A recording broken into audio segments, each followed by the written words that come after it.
中印边境突然生变，印度果然不讲信用，悍然撕毁和平承诺。大家好，我是肖云华。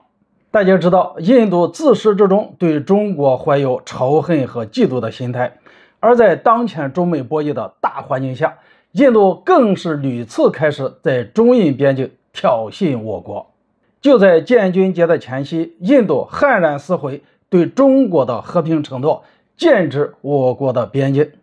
按照目前得到的信息，印军在中印边境的加勒万河谷西侧划下了一块禁飞区，设定禁飞区的时间从7月31号到8月5号，说是要搞一周的大规模火力演习。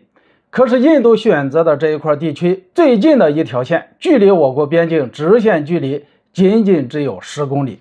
印军挑的这个时间上，又是在我国的建军节这个时间节点上，而挑的距离呢，也是与我国边境最近的地点。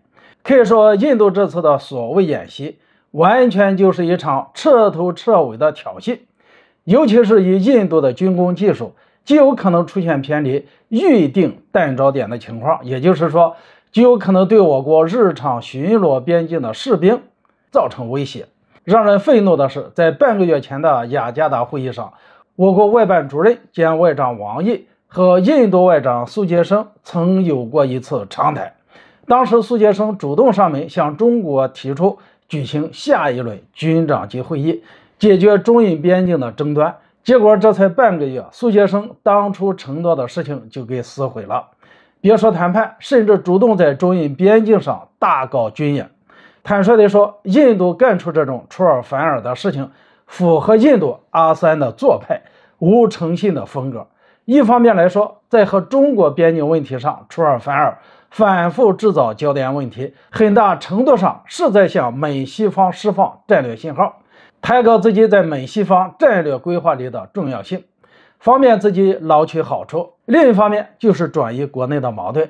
我们先来说说印度国内矛盾的事情。这个破事持续了好几个月了。当初我们还讨论过，就是印度内部的民族矛盾附带宗教冲突。莫迪作为印度教和婆罗门的代理人，对这件事情一致采取一个默许的态度。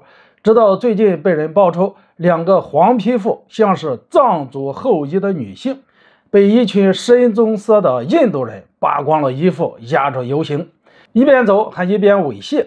这个视频在国际舆论上引发轩然大波，后来更是传出2个女性最终被吊死的结局。一向自持最大民主国家的印度压不住舆论了，只能站出来谴责几句，也不见后续动作。印度越是这样默许暴力和种族灭绝，越是激起了当地的反抗。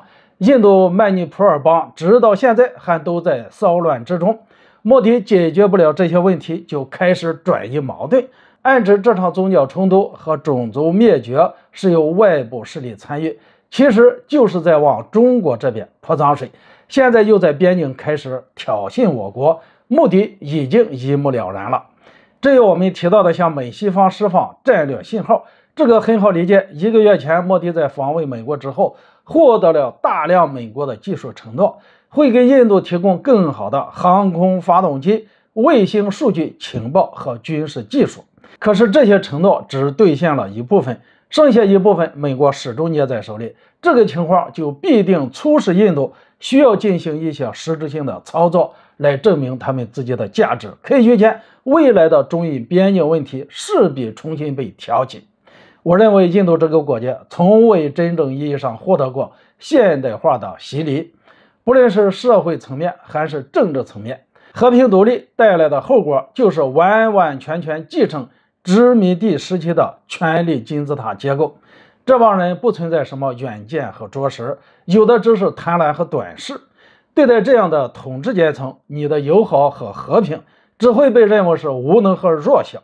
所以当前中国一拳打到心脏里，让印度安静了几十年。现在印度卷土重来，如果我们一味忍让，不再来一拳，我们对他的友善和让步只会让印度得寸进尺，越发疯狂。